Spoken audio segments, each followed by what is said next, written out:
So, di ba nag-send kong recording sa discussion, di ba? Hapon. So, at least nala mo yung copy, no? Nag-record na ako sa OBS para. Ano ta?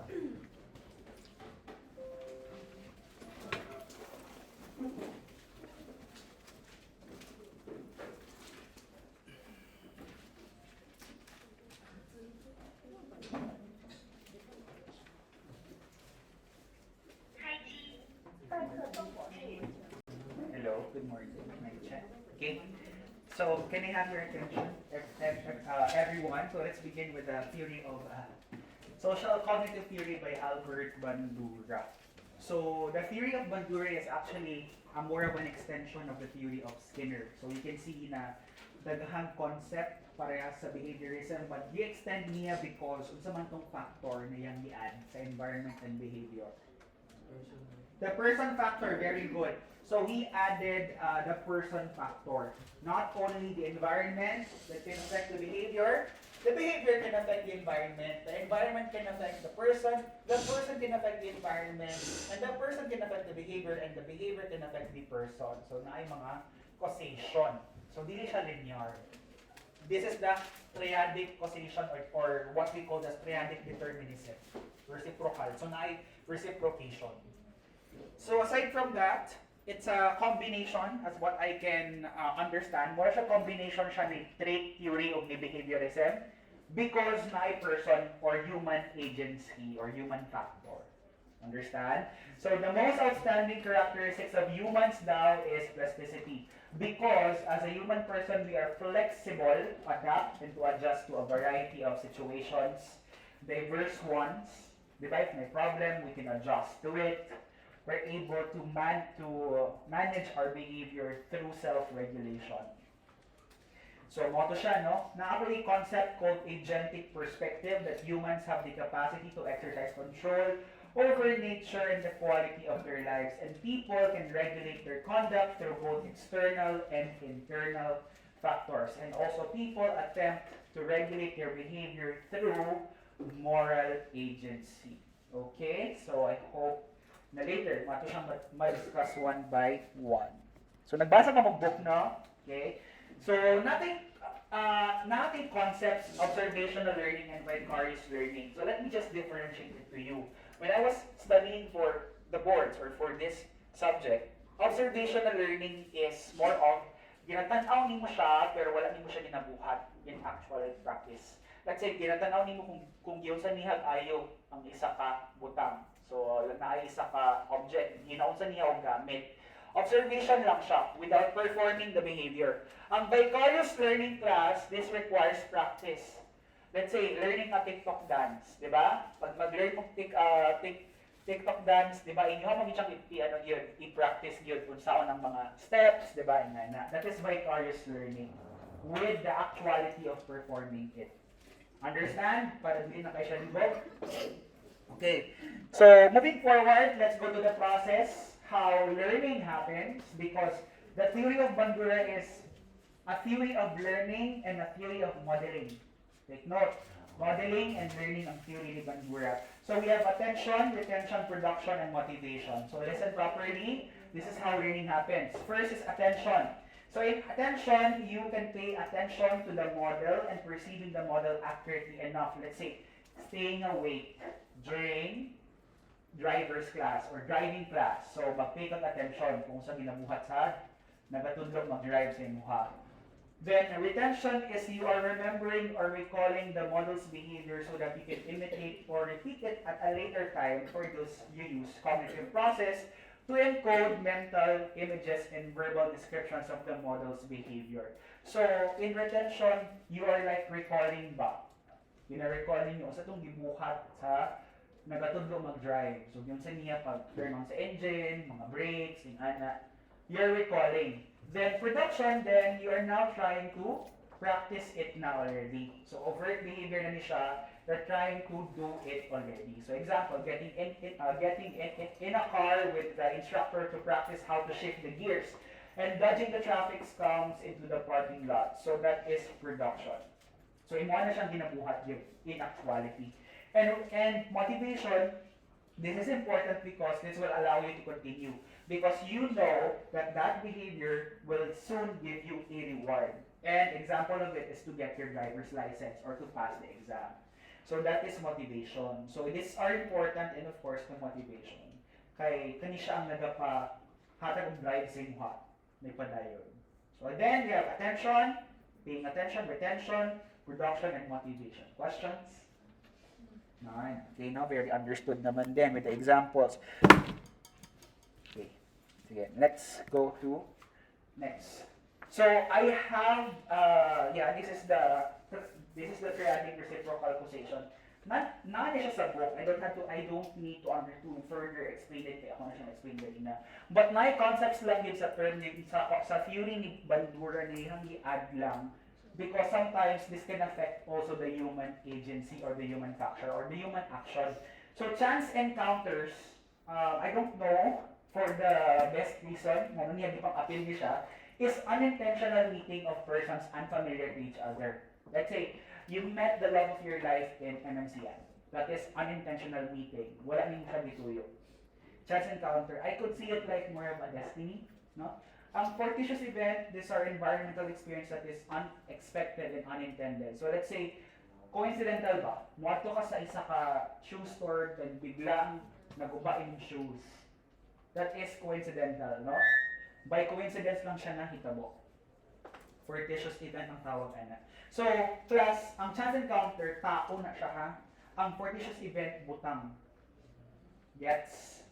So, makuha na ko ng word siya, destiny, kani kay murag coincidence ra gyud na timing ba ina na. Okay? So, next human agency. So, this is the essence of humanness and this is what makes the theory of Bandura unique. Aside from that, Ma'am Ford, napod siya Bobo doll experiment. Kung saan man ang Bobo doll experiment class? Sige daw. Bobo doll. Saan man na siya? Puskopyahon sa mga bata, no? Kung sa itong gibuhat ato, no? Nani actually video ano, di ba? So, ang makita nato sa video is gina-imitate sa bata kung sa'yo makitaan, no?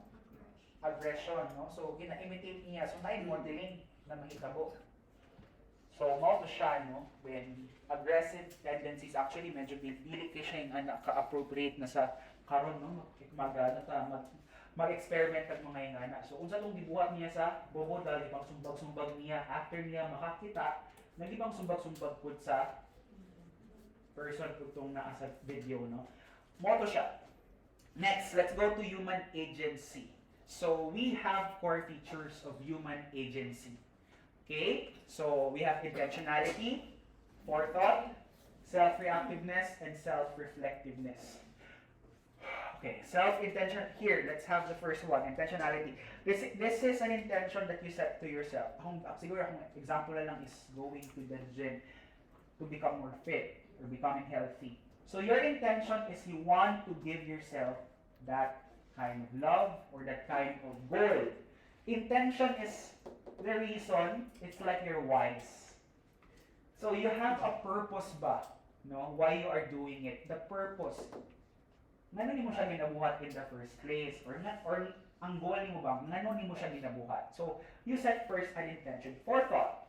Once na naka-intention, you began to set goals to anticipate likely outcomes of your actions and to select behaviors that will produce the desired outcomes and avoid the undesirable ones. So, for me, forethought is more of an anticipation of the likely outcomes.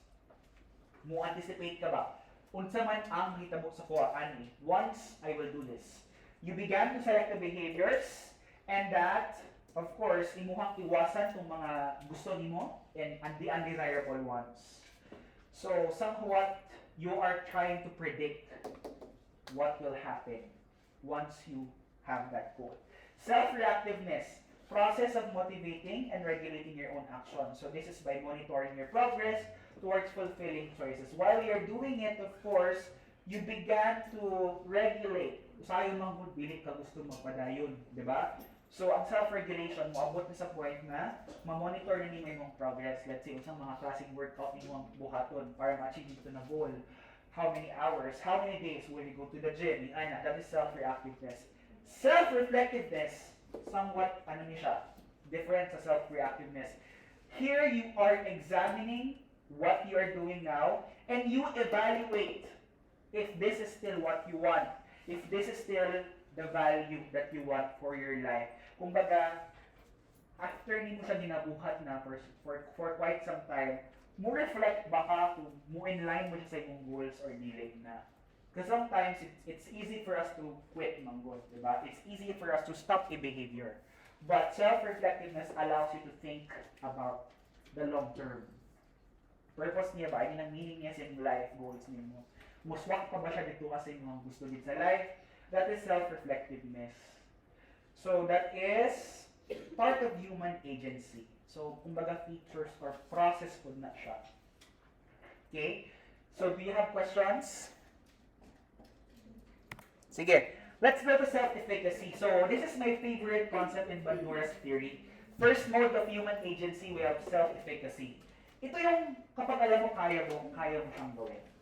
Okay? People's beliefs in their personal efficacy influence what courses of action they choose to pursue and how much effort they will invest in activities and how long they will persevere in the face of obstacles and failure experiences and their resiliency following setbacks. So, ito yung parang, kung alam mo talagang gawin. Pag mataas ang self-efficacy mo, more likely magsasucceed ka. Okay? So, kami, pinapataas talaga yung self-efficacy namin. When I was reviewing for the BLEP, talagang they are encouraging us na kaya namin yan, no? So, yun ang self-efficacy. Kasi pag alam mo, may believe ka sa self mo na kaya mong gawin, magsasucceed ka talaga. Yun yung gustong sabihin ni self-efficacy. One's expectations, outcome expectations yung tawag sa pag-predict mo of the likely consequences of that behavior. So, do you have questions about self-efficacy? Yun yung kapag alam mo na kaya ko to. Okay? Of course, self-efficacy is not easily built na ganyan-ganyan. Na ay mga butang na maka-affect yun sa itong self-efficacy. Mastery of experience. So, the most influential sources of self-efficacy are past performances. Di ba? Sa mga quizzes nimo before. Kung kabalo ka na taas yung mga grades sa quiz, tapos mag-exam na ka, more likely taas imo ang kumpiyansa sa imong self ba na makapasa ka sa exam. Kay imong performance sa mga quizzes, kay okay man kaayo. Gets? So, successful performance raises efficacy expectancies and failure tends to lower them. So, kapag mag-fail ka, mas magbabaking mo ang self-efficacy and vice versa. So, example, successful performance will raise your self-efficacy in proportion to. So, the more siya bukat or dako ang task, heavy ang task, the more pod mo taas imong self-efficacy. And next, tasks successfully accomplished by oneself are more efficacious than those completed with the help of others. So, mas naay bearing tong mga activities na ikaw lang nagbuhat without the help of other people. Personal lang dito. So, ikaw lang nagbuhat ba? Like, walay laing tabang, tapos nag-flourish ka or nag-succeed ka. So, more likely, mas naa siya effects sa self-efficacy. Next. Failure is most likely to decrease efficacy when we know that we put our best effort. So, when we know that we did our best, kung man nag-fail ka, more likely daw mababa imong self-efficacy. You know man that you did your best man. Diba? Okay, kanipod. Failure under conditions of high emotional arousal or distress are not as self-debilitating as failure under maximal conditions. So, when you fail, tapos na kayo ginapagdaanan, let's say, gikan lang break up, or let's say, namatayan lang ka, no, example, then you have like symptoms of anxiety, depression, mga stress.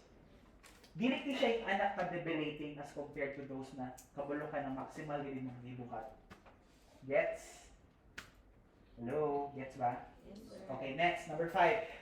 Failure prior to establishing a sense of mastery is more detrimental to feelings of personal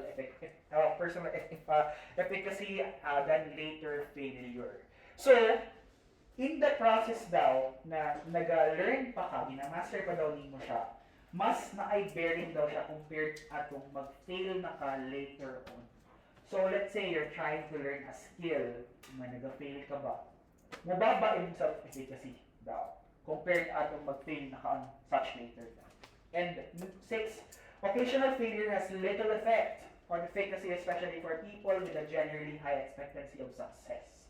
So if taas yung expectancy of success, then more likely, wala kay effect ang occasional failure. Kanang usahay mo, fail kayo na yan. So kami ba, if maghatag og quiz, makapasa mo dili? Ha? Makapasa? Okay, dapat makapasa, no? I-build up kasi ng mind, kaya important din ang self-efficacy. So dapat, natay kumpiyansa sa itong mga sarili, no? Social modeling. So, mo ni siya. So, we model daw, na siya sa libro, we model people that are more successful than us, that are more attractive than us, that are more credible than us, that are more smart than us. Kaya, naata sa book na, i-explain po ni Bandura na, ang model daw that is attractive daw, more likely, i-model din ang iyang behavior by others, di ba? Na-read to din na part. Okay? When the other person is dissimilar to us, social modeling will have little effect on our self-efficacy. So, pag bilik parehas ang tao sa tua, we know na lahi siya, iyang personality or iyang course, iyang anak, wala kay siya effect. Let's say, mag-fail siya. Bilik siya yung anak ka, effect mag-ano sa imuha, magkaroon ng bearing sa imuha. Social persuasion. So, here, the effects of this source are limited but under proper conditions. Persuasion from others can raise or lower your self-efficacy. So, person must believe the persuader. Exhortations or criticisms from a credible source have more efficacious power than to those from non-credible person. So, that is social persuasion, no? So, dapat mutuod ka sa person. Okay, actually, na-cut niya siya. This is from a... Na siya sa book tanan. Okay, so, exhortations or criticisms from a credible source. Let's say, gignan kasi mong teacher ni mong gina-idol na bubo ka. So, taas gid siya bearing sa imong self-efficacy. Gets ninyo? From a credible na person. So, taas siya na impact sa imuha. So, dapat somewhat believe ka atong nag-persuade sa imo or katong nag-ingon sa imo na ingana ka. Diba? So, kana, no? Pero pag let's say, ignan lang kasi yung classmate na bubo ka, tapos nilitin mo yung anak dyan sa close, wala siya effect. Kaya dili mo kaniyang kailan dyan in the first place. Diba? Gets niyo? Does it apply ba sa real life? Yes. Diba? Kaayo, no? So, proxy agency. So, mo ni siya, proxy, kani siya is sometimes dili kita ang mabuhat, no? Proxy involves indirect control over those social conditions that affect everyday living. So this is the second mode of human agency. No one has the time, energy, and resources to master every realm of everyday life. That's why we need other people for us to help us.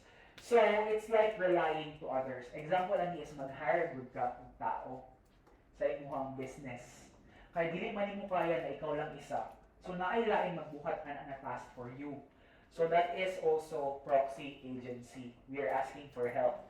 Downside is, by relying too much on the competence and power of others, people may weaken their sense of personal and collective efficacy. So, syempre, mo weaken out yun siya.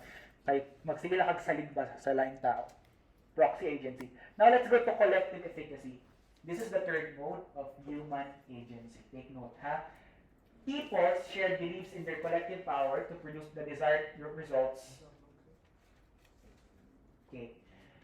So, kani siya class, collective efficacy ni siya is kanang bayanihan, magtabangay mo ba? So, in collective efficacy, you have a shared goals. Let's say, I gave you an example is case study, di ba? Naghatag ko sa inyo group activity. So, magtabangay mo, you have a collective effort for you to produce that desired result or outcome. So, that is the combined efforts. The confidence people have on their combined efforts to bring about group accomplishments. Magbuhat ng research or thesis, collective efficacy na siya. Sige, what is the first mode of human agency? The second mode? And the third mode? Okay, sige. So, let's go to self-regulation. So for me, this is the soul, the core of Bandura's theory. So can we read what is self-regulation when 1, 2, 3 when people sige daw. When people have high levels of self-efficacy, are confident in their reliance on proxies, and possess solid collective efficacy, they will have considerable capacity to regulate their own behavior. Yeah, no? So when you have high levels of self-efficacy, you're confident in, you could rely on proxies and possess solid collective efficacy, then you have the capacity to regulate your behavior. So how do you understand self-regulation, class? Kanang even lisod, inyo ang yapong gina-regulate inyong behavior. Even wala kay tulog, i-regulate yapon ninyo inyong behavior, no? Even though 5 hours lang inyong tulog, i-regulate yapon inyong behavior, no? Mga to yapong school. Ana, mo na more self-regulation. So naana siya class factors na maka-affect ana. External and internal factors. External, mo ni siya ang naa sa gawa sa environment. Standards, no? Mo ni siya ang mag-set usahay no, sa inyong self-regulation. Sometimes you can compare it to other people. Na kay gina-set na standards or na ay standards na kanang mahatag sa inyo sa environment. Reinforcements, this is the actual rewards, incentives na yung makuha from external factors or sa inyong environment. Internal factors, we have self-observation, we have judgmental process, no? Ma-monitor nimo imong performance, ma-evaluate nimo imong performance. Next is sometimes mag-set kag personal standards. So akong grade sa quiz karon ni ngani. Next na pod. So in that way, ma-monitor or somewhat makaset kag ano ba? Ma-help ka na makapag-regulate ka sa imong behavior kay you know na imong gina-compare imong self sa imong sarili. And I think that is healthy. We don't compare our performance to others, but we compare it to ourselves lang, no? Next, the value that you placed. This is the worth na imong gina-place na butang or activity. And performance attribution, this is the causes of your behavior. Okay? And self-reaction, third one, is when people create incentives for their own actions through self-reinforcement or self-punishment of their behavior. So you can either create rewards. Let's say, kasi mong nakuha na quiz, then you're going to buy yourself a shoes na imong gusto or katong favorite mo na cellphone or iPhone 17 mo na bago karon. Example, no? Muhatag rewards sa inyong sarili or na po check consequence. So pag lit taas yung grade sa quiz, you can also provide some punishment or consequence. Let's say, mag-study ka more or longer hours, na. So gets? Sige. Padayon ta ha. Let's read about moral agency. No? I know this is kind of na-add lang po niya ni Bandura. Can we read it in the Bandura's view? 1, 2, 3, go. In Bandura's view, morality is rooted in self-regulation rather than abstract reasoning. He also argues that moral reasoning follows the same developmental continuum as other mental processes. Okay, so in other words, moral agency, morality is rooted also in self-regulation. Sometimes we could create reasoning in ourselves, to morally reasoning. Selective activation, sometimes we don't automatically apply what, kumbaga, not everyone can fit into this box. There are gray areas. You allow just to select lang those that can apply to you, which cannot cause anxiety or guilt to you. So, we have that ability kasi as human beings to logically process things, no, on how we can help ourselves not to feel that so much guilt. So we can do this for disengagement of internal control. This is when we begin to justify that action, we can separate or compartmentalize ourselves from the consequences of our actions. So in some way, it's somewhat a defense mechanism that we do. Selective and we have disengagement of internal control.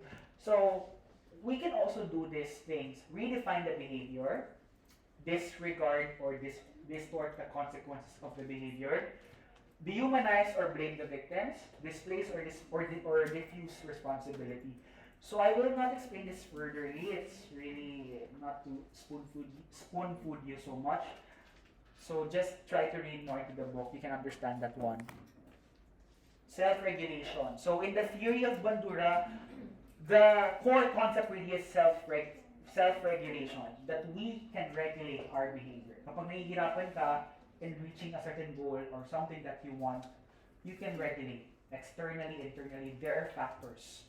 And sometimes there are behaviors that can be regulated. Saan yun? Yung phobias ba yun, no? Kasi meron kasing mga bagay. Aha. Aha. Mm-mm. Okay, so ito yung concepts niya. Self-efficacy, observational learning, self-system, agent versus self-regulation. Okay. Okay. Humans have some limited ability to control their lives.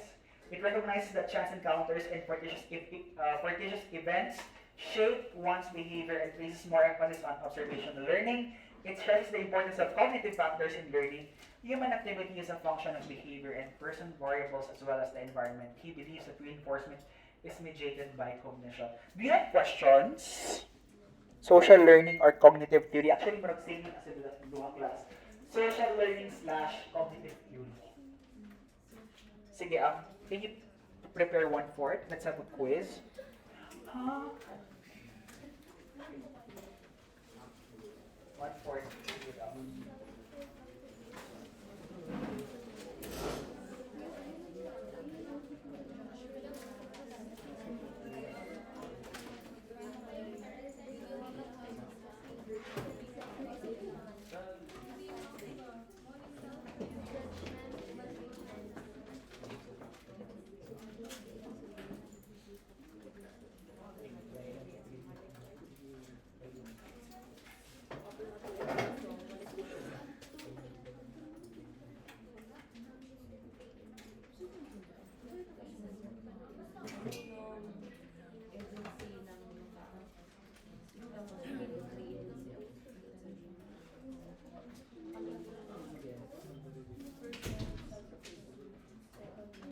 Actually, di ba naman may klase, di ba?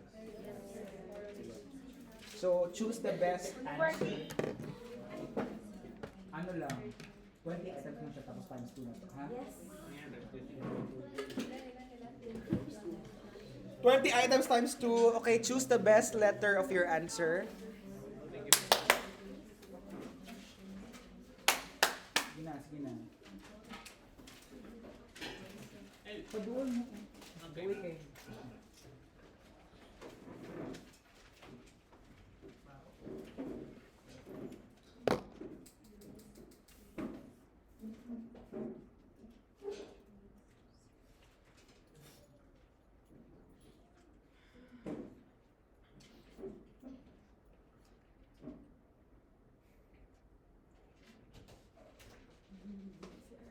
Sige, 1/4.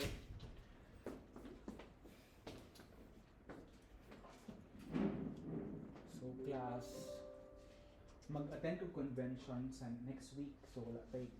Flight mo na ako going to Cebu is Wednesday. So, atong class kay Monday, ha? Next week.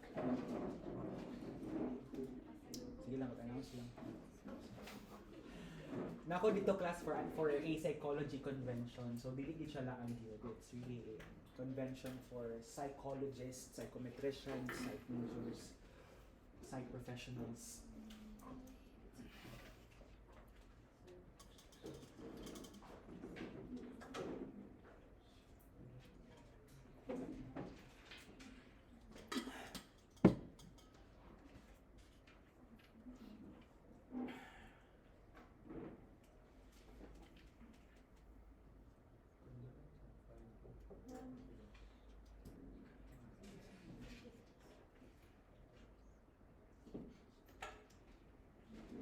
So, mga na yung uban theory dira na.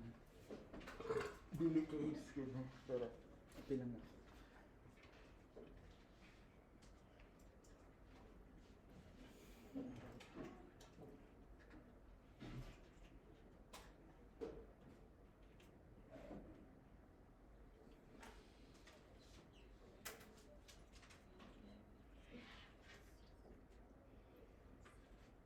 Okay.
Next ata?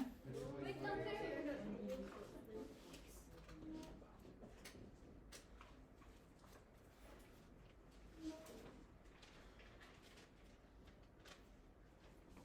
Website mo ba? Kakayanin po. So, natin mental health exhibit next month. Sige lang, finalize ito ng next month.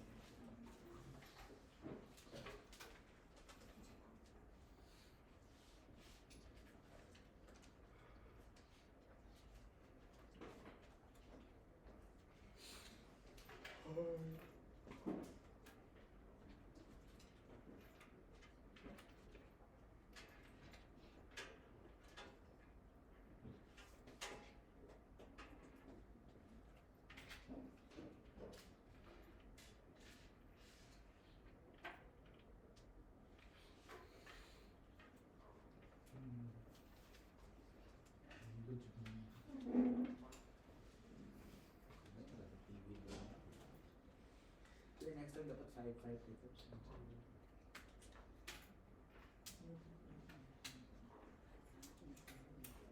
Okay na? Sige. Sige. Last na siya, class. Done na ta.